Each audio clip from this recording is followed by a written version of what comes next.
ملګرو تاسو ته پته ده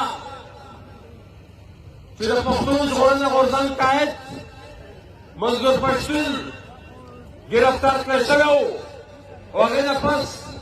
موږ د احتجاج یو سلسله اعلان کړې وه خو آفرین دی ستاسو په ټولو ملګرو باندې آفرین دی د تحریک په ټولو ملګرو باندې چې د احتجاج هغه شیډول چې موږ کوم اعلان کړی و ستاسو په ولسي زور باندې دا د 400 جلسه لا نه وه راغلی موږ یې ته مجبور کړو ریاست منظور پښتین راکړي ملګرو موږ په دې جلسه کې خپل قائد منظور پښتین ته هرکلی ووایو او ورسره په دې 2 ورځو کې زموږ نور هم 2-3 ملګري د جیلونو نه راوتي دي زموږ د مردان ارګنایزر ډېر ځوان او تکړه ملګری حسن ناصر موږ هغه ته هم هرکلی وایو او یو بل زموږ ډېر تکړه او ډېر کابل او زموږ ډېر عالم ملګری ډاکټر شاه خالد کشر دلته ناست دي هغه هم پرون د جیل نه راوتي دي موږ هغه ته هم هرکلی وایو ملګرو شیراز مومن او نور چې کوم ملګري دلته د جیلونو نه راوتي دي او ډېر ملګرو اوس هم په جیلونو کې دلته وخت په وخت هغې ذکر وشو دلته ملګرو زه د علي پښتین ذکر خامخا کومه زموږ یو ډېر پیاوړی او ډېر تکړه ځوان چې هغه اوسه پورې په زندان کې دی په هغه باندې د قتل مقدمه په هره جلسه کې وایي او د دې جلسې نه ورته یو ځل بیا وایي د پاکستان ریاست ته چې تر څو پورې د پښتون ژغورنې غورځنګ یو ځوان هم موجود وي ستا لاس چې کوم دی دا د حنیف پښتین ګروان ته نه شي ورسېدلی څنګه چې منظور پښتون د نور ملګري موږ د دې ملګرو په زور آزاد کړي دي حنیف پښتین به مو انشاءالله همدغه شانته آزادوو د مولا باران خبره ده د کازه په ټکۍ د ټولو ملګرو لپاره به دا ملګري مدد کوي ملګرو زه وخت ډېر راغلم منظور پښتین ډېر وخت پس تاسو سره محبت کېږي زه ډېر وخت نه علم خو یو څو خبرې کول غواړم چې دلته ریاست په یو ډېره منظمه طریقې سره کوم هم چې تعلیمي ادارې دي د پاکستان په هغې کې چې څومره هم پښتانه زده کوونکي دي پښتانه سټوډنټس دي د اکثریتو ملګرتیا د پښتون ژغورنې غورځنګ سره ده د دې بیدارۍ د لاسه د دې سیاسي پوهې د لاسه ملګرو ریاست دومره وارخطا دی چې هغه په مختلفو طریقو سره سازشونه کوي کله په ګوبل یونیورسټۍ کې زموږ په ملګرو باندې کیسونه جوړوي او تشدد کوي کله په پنجاب یونیورسټۍ کې زموږ په ملګرو باندې تشدد کوي او بیا اف آی آر هم په هغې باندې وکړي او بله ورځ هم زموږ د پښتنو چې کومه ده د ځوانانو تنظیم دی د هغې مشر وقاص نیکه دی په هغې باندې دي تشدد هم وکړه بیا یې پرچم پټ کړه دغه شان په ملتان کې هم دغه په بهاءالدین ذکر یونیورسټۍ کې هم دغه عمل روان دی په ملګرو سره چې زمانه مخکې پرویز شاهین صاحب وویل چې دا ټکرونه اوس په سوریو تړه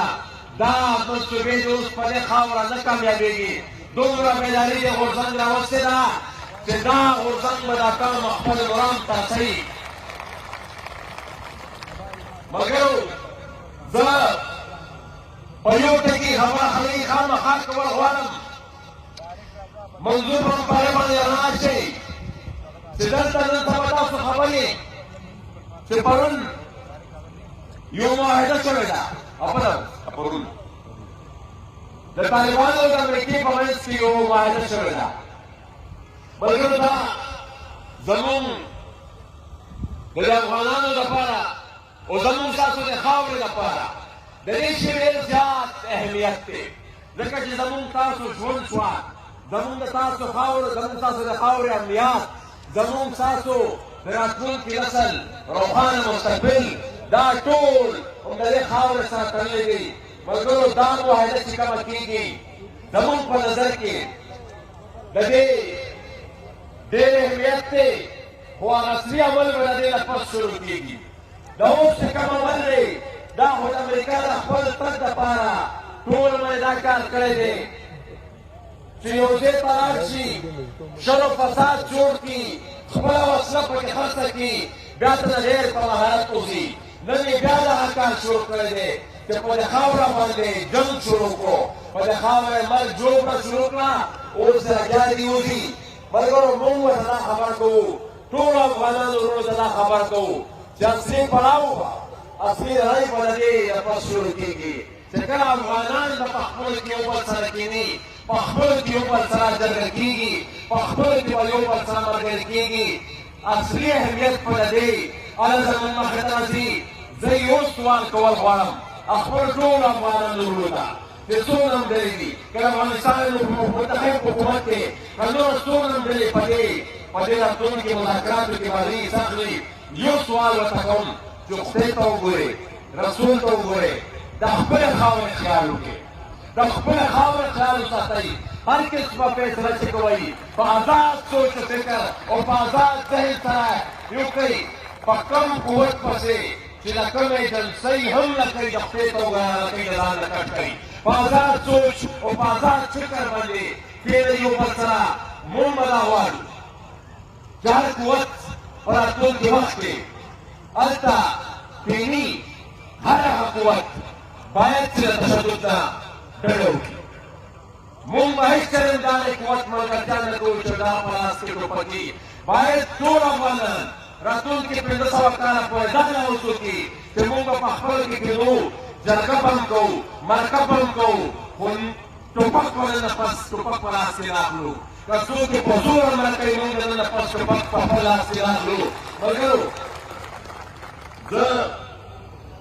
په اخره کې دلته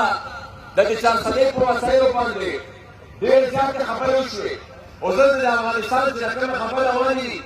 په دې کې یو خبردان کول غواړم چې دا څومره ګاونډي هېوادونه دي دا د خدای رسول ته وګورئ د افغانان د خپلو کې پرېږدي چې هغوی خپلو کې فیصله وکړي که نه یې پرېږدي نو پکار ده چې افغانان که دومره بېدارۍ نه کار واخلئ چې کله دلته نه یو ایجنسي پکې لاس وهنه کوي د دلته نه یو اداره پکې لاس وهنه کوي که هر څوک لاس وهنه کوي د هغې لاس پرېږدي خو خپل وطن کې د لاس وهنې دغه خلک پیدا دي ملګرو د چارسدې په دې وسایلو دلته خبره وشوه زه به خالي یو مختصر دا حاکم پېښ کول غواړم چې دلته د دې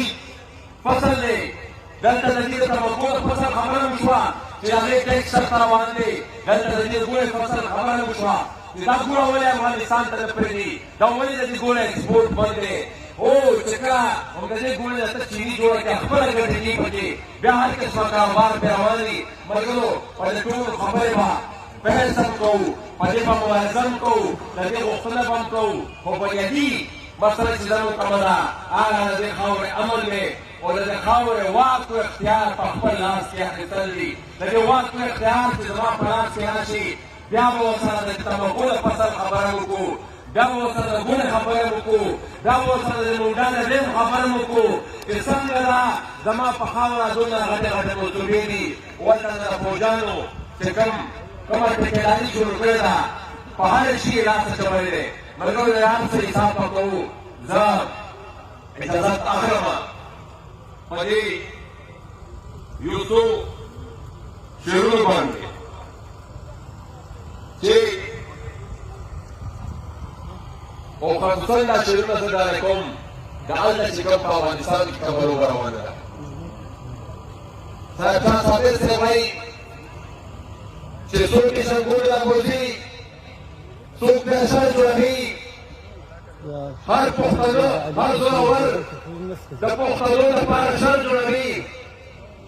او وخت چې په ما د څه احسان کوي څه داسې کوي وخت چې په ما د څه احسان کوي څه داسې کوي ما له سرمنو باسي ما له تصادر جوړوي او داسې څوک نشته چې په دې وړاندې قیاس لري داسې څوک نشته چې په دې وړاندې قیاس لري